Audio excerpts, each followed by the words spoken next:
On the 29th of June 2024, Uncle Nigel sent me the legendary message, "Hi." I responded within 1 hour and 38 minutes. Uncle Nigel never responded to me again.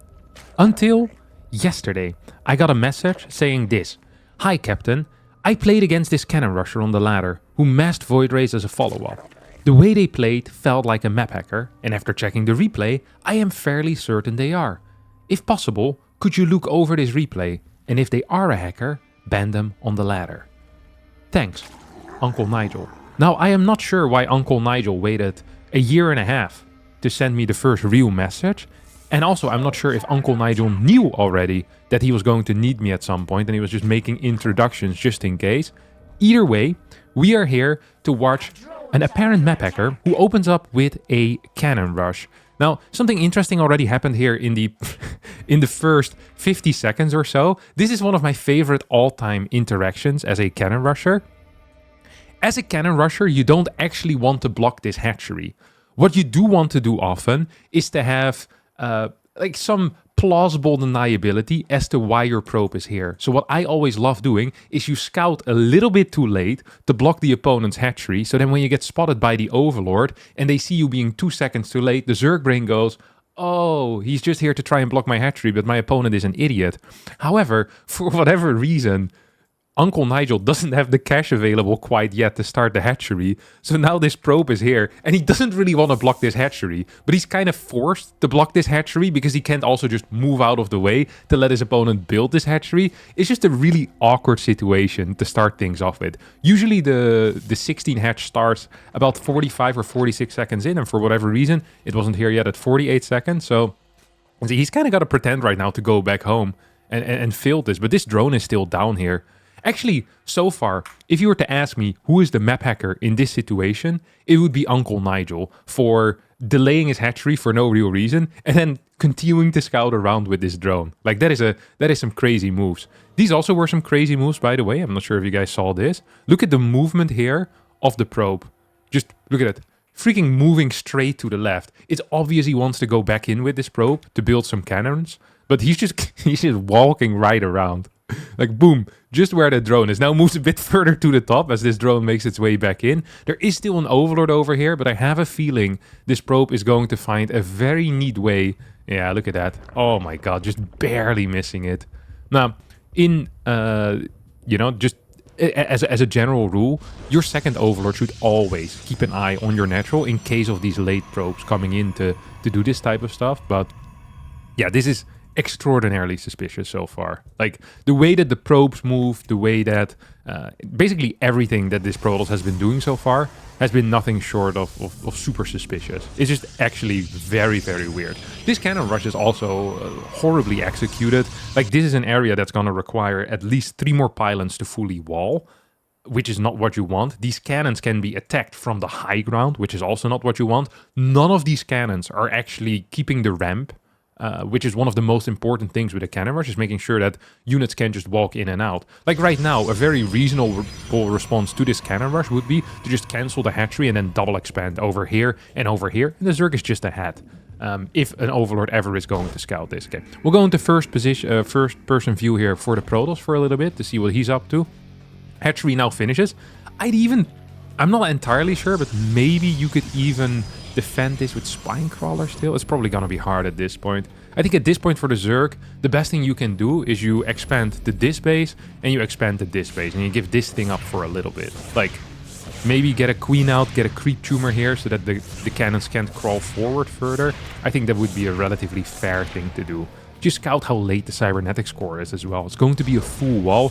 Usually means it's going to be some type of a Stargate follow-up, or like a 1 base or 2 base charge all in or something, like with a prism and that type of stuff. But it needs to be something that can go over the wall, so either a prism or a flying unit. I guess a prism is also a flying unit, but yeah, you catch my point hopefully. Okay, then the next move. What are we doing here? So we have double gases coming in, nice little screen peek in there too. So that's probably to check whether there's a lair going up, and there is indeed a lair going up, which, fair play. Oh, this thing is locked in. You can also smell when people are real cannon rushers or when they're not real cannon rushers. So like, Like a high-level cannon rusher. A high-level cannon rusher would know tricks to get this probe back into the main base. I actually think this area you can bug... Well, maybe you get stuck over here. Maybe this area, you put your probe here, you build a pile, and then poof. It is possible that your probe bugs over this wall, but I could be wrong. Like I said, I'm not like super good at knowing how every building on every map and every little nuke is going to respond to these things, but it's still just something to keep in mind. Because usually cannon rushers, they suck at a lot of things, but they're very good in like a specific skill set. Like using workers, the way you build stuff, that type of stuff. All right, what do we have here? Third gas coming in. I mean, this build makes absolutely no sense to me whatsoever. Lairs coming up as well. Honestly, if I knew there was a fast lair, I'd be responding very different. This is an interesting move. So it's going to be building a pylon downstairs for some type of proxy. Probably going to go for fleet. Oh, no. I was going to say there's going to be like a proxy tempest of some sorts. I probably would build it like further up here. Like, I don't know why. Like this area or this type of area, I think is really good to have for... Oh, okay. He did mention this as well in the Discord message, that he gets his proxy hatchery cannon. I did not know there was a proxy hatchery here, and neither did our barcode. Like, this is such a 100% tell. Like, look at the vision that was had before this. Look at like, he's nothing. He doesn't even see it. He probably thinks he sees it because he does. What did Uncle Nigel say over here? He said, if possible, could you look over this replay, and if they're a hacker, ban them on the ladder. It's like, this is like going to the doctor with like 12 bullet holes in your stomach after you've been shot and asking, hey, if there's some bullets, you know, in my stomach, or if there are some holes, could you maybe, you know, patch me up? It's like, you don't need the expert advice anymore here. Like, you already know what this is. Like, this guy is hacking 100%. Like, there's zero chance in hell that this randomly happens. He decided to build a pylon here, and then as it finishes, he's like, oh, there's a hatchery. Let me just add 2 cannons. Like, it doesn't happen. I guess now that we've established that no matter what happens, this barcode is a hacker, I'm actually very curious what Uncle Nigel was doing, because I'm taking a look at this production tab. This doesn't strike me as the greatest play. The Nydus isn't actually necessary at all, because you can just walk your drones to different bases. You could have just built a hatch here and a hatch here, because this ramp isn't being controlled by this cannon. A cannon might be capable of giving a single shot onto a drone, but that's not going to be good enough. On top of that, these spine crawlers also should already be killing these cannons. Even if there is map hack, it does not give your cannons high ground vision to attack the high ground. You can see that things are attacking you from the high ground, but you cannot attack them back because you don't have high ground vision. So that is just something important that you always want to kind of keep in mind. The Nydus plus Spire is an absolutely crazy play that I haven't seen before. We're going to get another proxy hatch, which at the end of the day, this was an investment of 400 minerals against an investment of 350 minerals. I actually think this is not even that good of a trade for the Protoss player. Like, this base is barely saturated. You can go saturate this base now. We're adding a Spore in the mix as well, which I'm not entirely sure about. These Void Rays have the absolute presence of mind to go snipe Overlords in the middle of the map. I wonder if he's also going to fly towards the right side now, or if he's going to be too afraid of Mutas or Corruptors popping out soon, and as a result we'll just be going back home. Very, very odd game. We haven't seen any attack towards the top left. I don't know why this is, maybe because he's just scared. Mutas are coming in. Cannon about to finish up. Look at the amount of scouting that we've done as well here. Like, building cannons in your mineral line while you hear the Nydus noises, because you do hear those. Like, you don't have to scout for that. You hear that whatever. The sound of terror, if you don't know that it exists.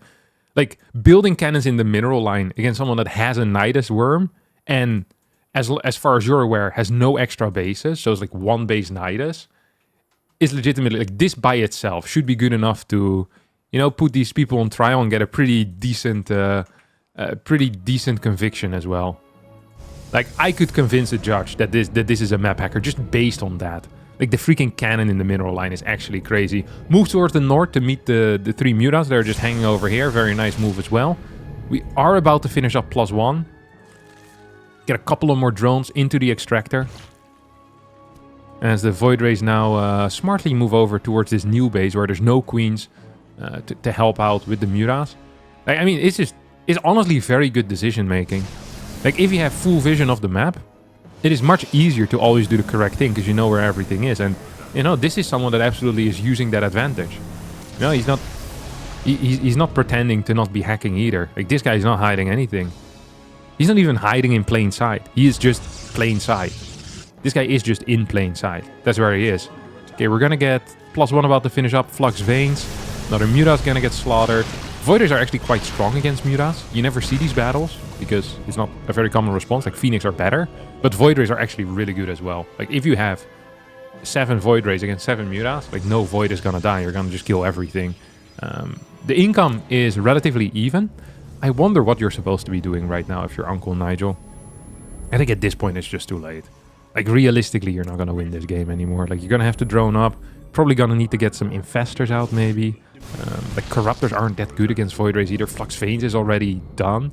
And whenever you build a base, you know, this guy is just gonna freaking eat it with his Void. So even getting extra drones is gonna be close to impossible. This is the type of game where I wonder if it, you know, if Serral would be capable of winning. Because I think this level is like 4k MMR or so. I wonder, like, you know, would it be possible still? I think it'd be really freaking tough, but oh well, it is what it is. Nydus here is going to get targeted down first, so that the queens can't come and help out. Then the Mutas can come back home, but it's just not going to be good enough in my mind, because yeah, there's just too much stuff. I think it's just GG. Because the Mutas just aren't powerful enough. There's going to be one single Spore, but triple Void Ray with +1 flying across the map. We get the no GG. I am usually not a fan of no GGing, but honestly, again, if it's this obvious, then I'm completely down with it. Even without watching the replay, I think you can feel it very clearly that this was a map hacker. I mean, it sucks. We're going to report the guy to Blizzard.